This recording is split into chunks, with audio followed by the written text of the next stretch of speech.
Mais uma Hora do Enem no ar! E a gente continua o raio-x da edição 2018. Hoje o foco é a Química.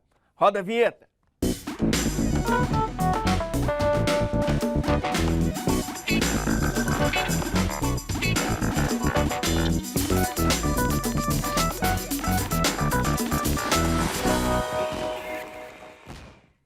Hora do Enem já tá no ar! E a Química é uma parte da prova que sempre pega muita gente. Por isso, eu tô aqui com os professores Guilherme Vargas e Natália Terra. Professores, olá. Sejam bem-vindos. Muito obrigado, viu, por toda a ajuda aí, pela disponibilidade.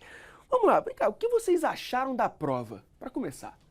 Então, eu olhei os comentários dos alunos reclamando, como sempre, muito, dizendo que química foi dificílimo. Eu não tive esse olhar, né? Nós até já vínhamos comentando de que a gente esperava uma prova cada vez mais conteudista, cobrando mais os assuntos, com mais profundidade. Esperávamos muitas contas, cálculos, e não foi muito isso que aconteceu, né, Guilherme? Você teve essa impressão também? Na verdade, foi mantida a matriz, né? As questões, os assuntos que mais caem, tiveram todos presentes na prova.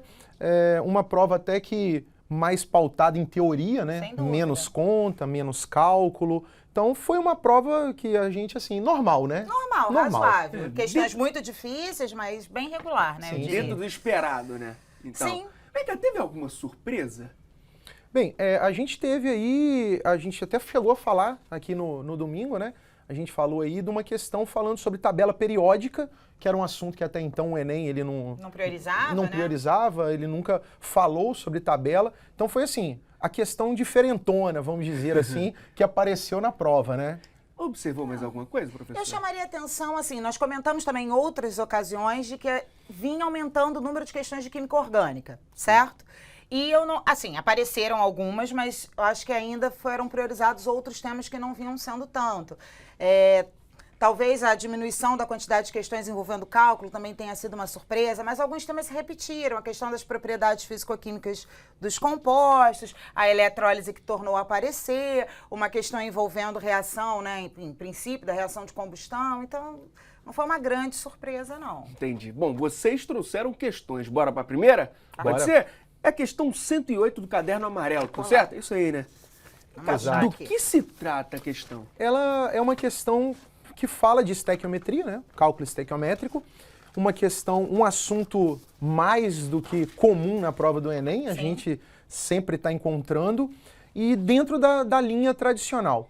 O Enem ele prioriza sempre reação sucessiva, ora reagente em excesso, ora rendimento. Então foi exatamente o que aconteceu com essa reação, onde ele falava sobre o rendimento específico da reação em si envolvendo a glicose, né? E vocês costumam falar que estequiometria é bom deixar mais pro final da prova, né? É por aí mesmo? Não acho não. Inclusive eu escolhi uma questão de estequiometria fazendo uma aposta, assim, né? Uma aposta que não é nem nada demais, pelo histórico das questões mesmo.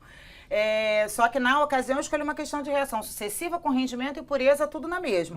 Essa eu achei até mais tranquila. Uma equação termoquímica, uma reação de combustão que relacionava a massa com a quantidade de energia liberada, né? A única coisa é que ele menciona, assim, a certa altura, né? Sendo que aproximadamente 40% dessa energia é destinada para atividade muscular. Ela não usa a expressão que tem 40% de rendimento, que é o clássico, que é o que normalmente a gente espera ver.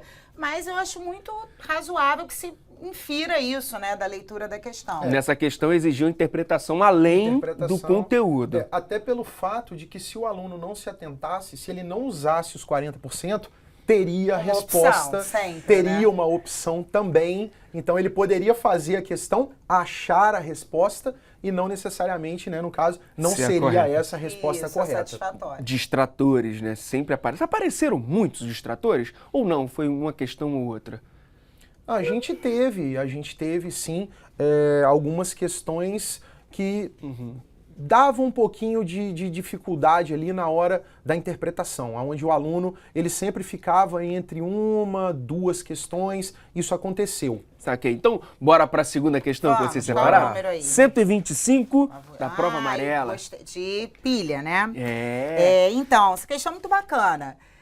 Não era questão clássica, tem várias equações redox, onde ele tinha que comparar, mas ele contava, enfim, narrava uma estrutura de pilha E ele mencionava, a certa altura, 2 semi-reações, né? Todas de redução.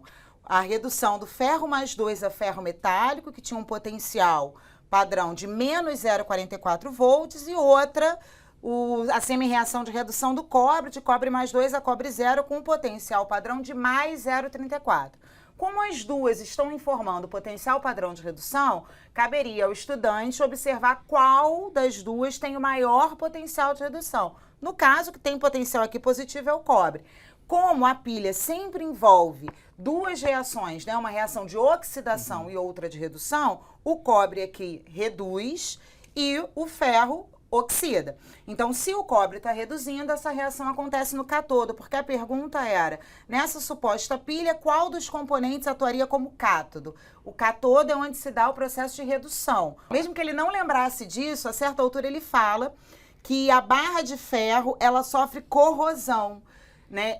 Então, quem sofre corrosão, na verdade, está sofrendo um processo de oxidação. Então, já não poderia ser ele. Entendi, bacana. De duas maneiras. Outra coisa legal nessa questão é que trouxe um pouco de história da química aí, né? Não foi, professor? Ela falou um pouco dessa descoberta aí, que foi assim, como a gente também já tinha falado aqui no domingo, sim, os textos, né, das questões, a questão sobre tabela periódica, sim, que falou um pouco sobre mitologia, essa questão falando sobre a pilha, descoberta lá atrás. Então, foi uma prova com textos bem legais, assim, bem interessantes, curiosos. Vamos dizer assim, legal, talvez, o aluno... eu acho legal pra gente, que tá fazendo legal depois, pra né? nós. O aluno, eu acho que deve ser péssimo, porque é aquela informação que não necessariamente ela é utilizada para a resolução da questão, e aí ela acaba ficando cansativa pro aluno, né? Sim. Foi uma prova mais conteudista, assim? Você até chegou a tocar no início, né, de ter muito conteúdo, ou foi mais interpretativa?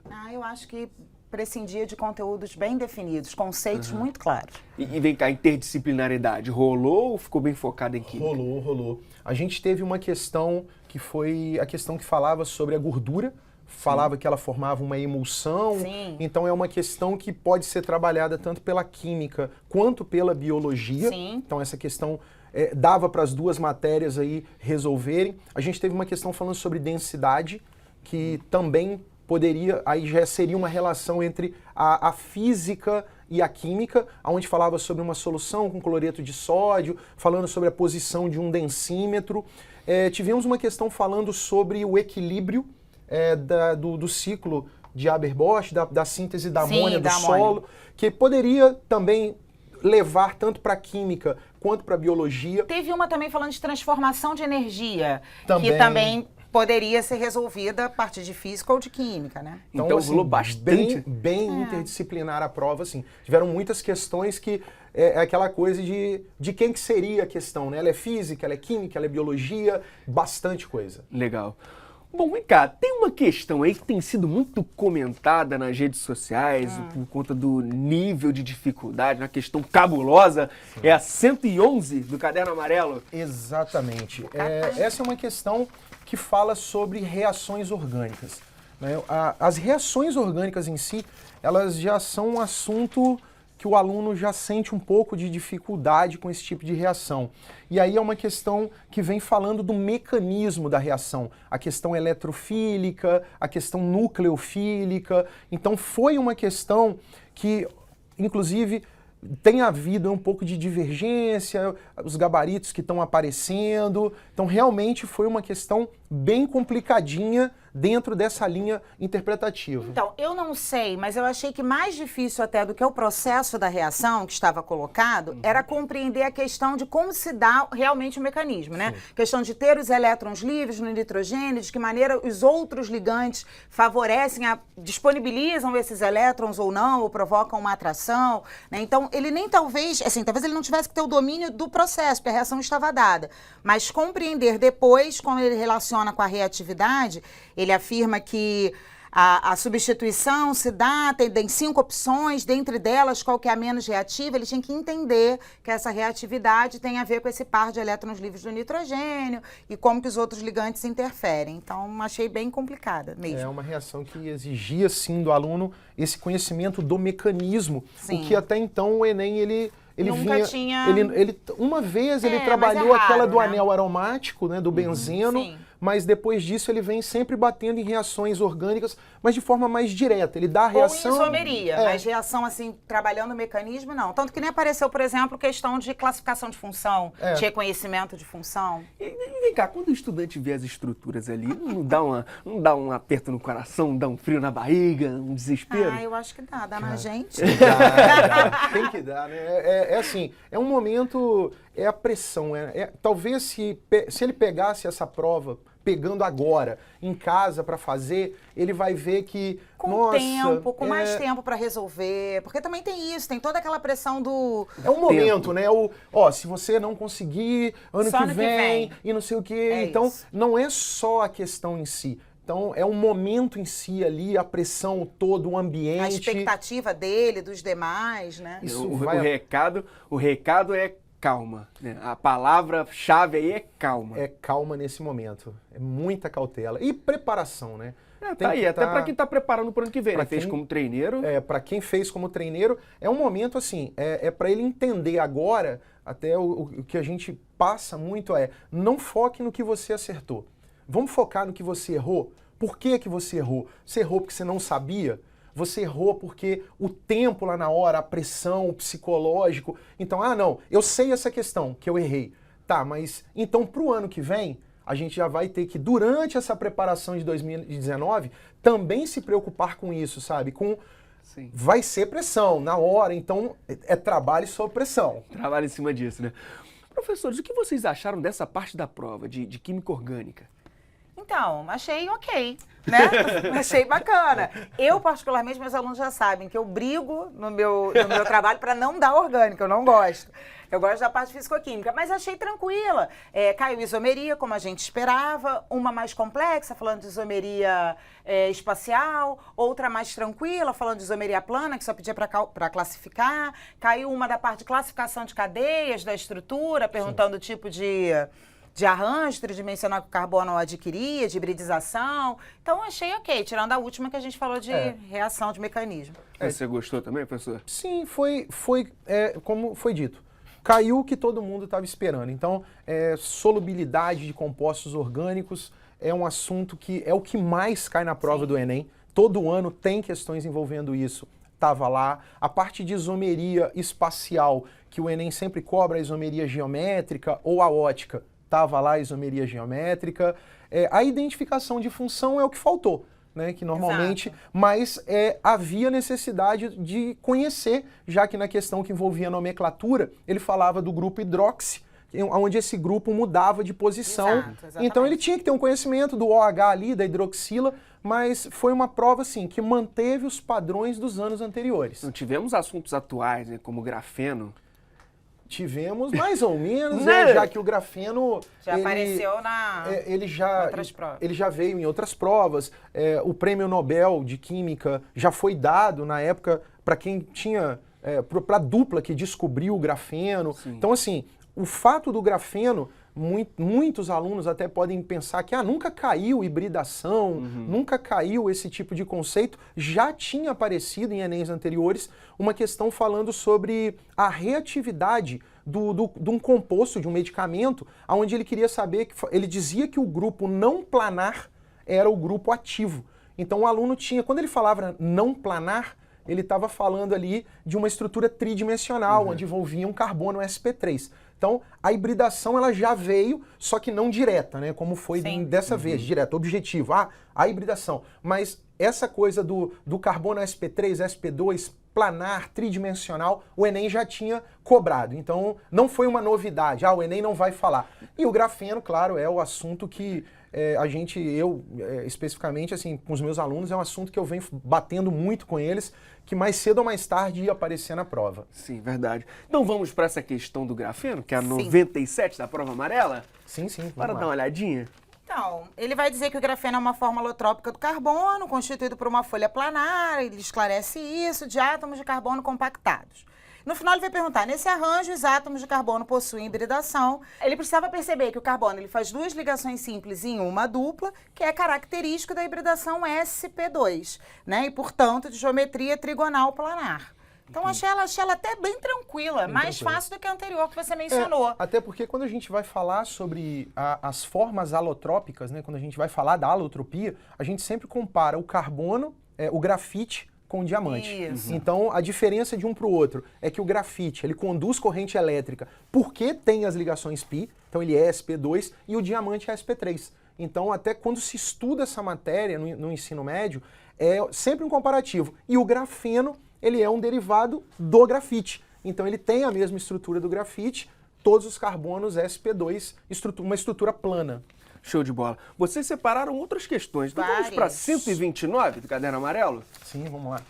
Por que vocês separaram essa questão? 129. Essa foi também uma das que eu achei complicadas. Você também achou, Sim, Guilherme? sim. Achei ela bem puxadinha. Por quê? Explica pra gente. Então, como ele disse, ela vai trabalhar a questão das propriedades físico-químicas dos compostos. Ele menciona que os tensoativos são compostos orgânicos anfifílicos, que são justamente aqueles que têm uma parte polar e uma parte apolar.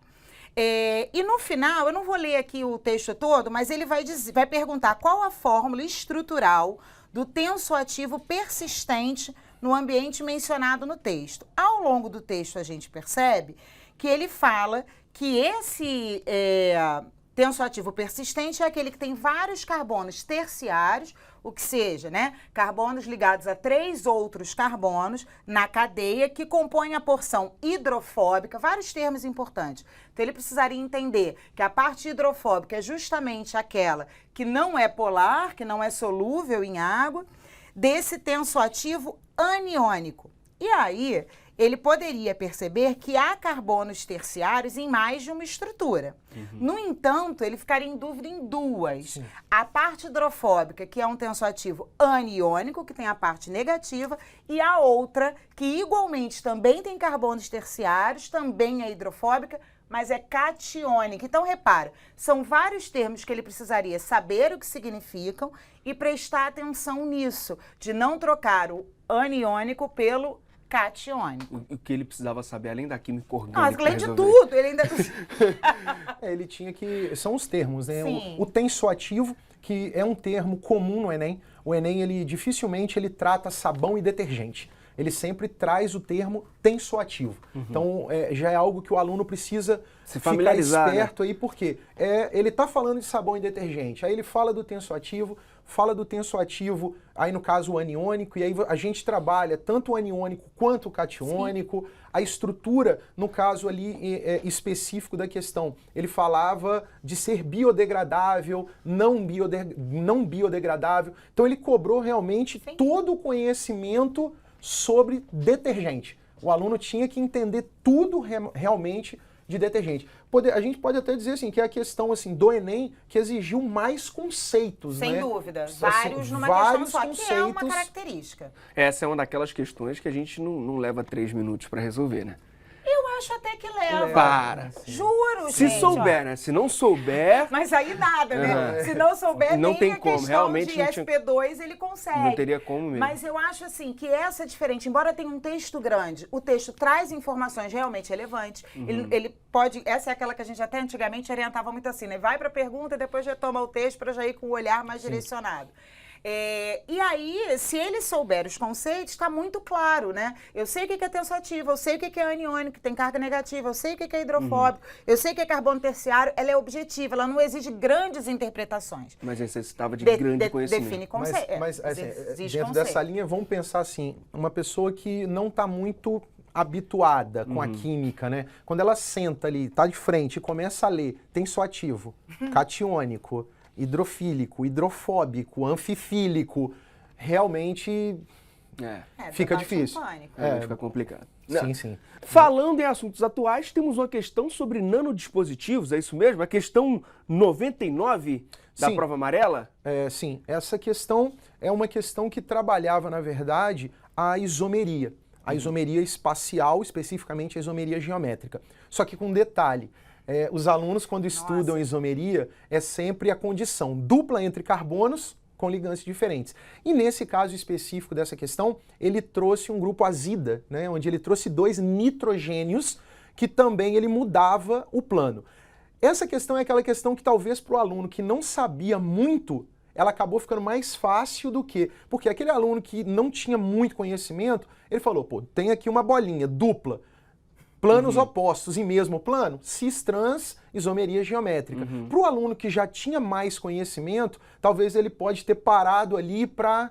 Tá, mas nitrogênio, dupla... Então, assim... É uma questão de isomeria, assunto recorrente na prova, isomeria geométrica, só que ele trouxe de uma forma diferente, e não cobrando os carbonos, e sim os nitrogênios. Entendi. E eu acho interessante, porque eu acho que uma das funções da prova também é reorientar a nossa prática, né? Agora eu vou dar o mérito aí do Enem. Nós, assim, às vezes fixamos essa fala. Condição é ter dupla CC e A e B diferente, C e D diferente. Eu agora já vou reformular isso aí. Porque realmente o aluno que não tem noção, ele percebeu planos opostos, planos iguais. Só tinha cis e trans, pelas alternativas não tinha nem muito como ter dúvida, né?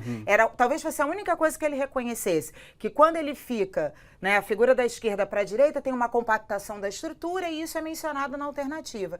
Só que para quem ficou com a ideia de que só se dá entre carbonos, isso pode ter sido um complicador. É aquilo que né? o professor falou, né? Se mas, ele é muito estudioso... assim, dentro dessa linha, não é novidade em vestibulares. É uma novidade no Enem. Sim. No Sul, eles já tiveram questões onde ele trabalhava isomeria geométrica. Mais raras, né? São Bem raras, mas usando grupos, dois nitrogênios diferentes. Mas realmente é uma forma de reorientar. Sem a dúvida. partir da prova, a gente já começa a dar uma abordagem diferente em sala, né? Ó, já caiu assim. Dá um direcionamento. Para essa galera que está se preparando para o Enem já agora 2019, já é mais uma coisa que vamos ficar esperto que não necessariamente dupla entre carbonos, né? Entendi, beleza. Então, assim, já direciona vocês para quem tá, né? Para preparar os alunos para o próximo ano. Já fica um alerta para os professores, né? Sim. Isso é bacana. Bom, então foi uma prova bonita, assim, aquela para arrematar, assim,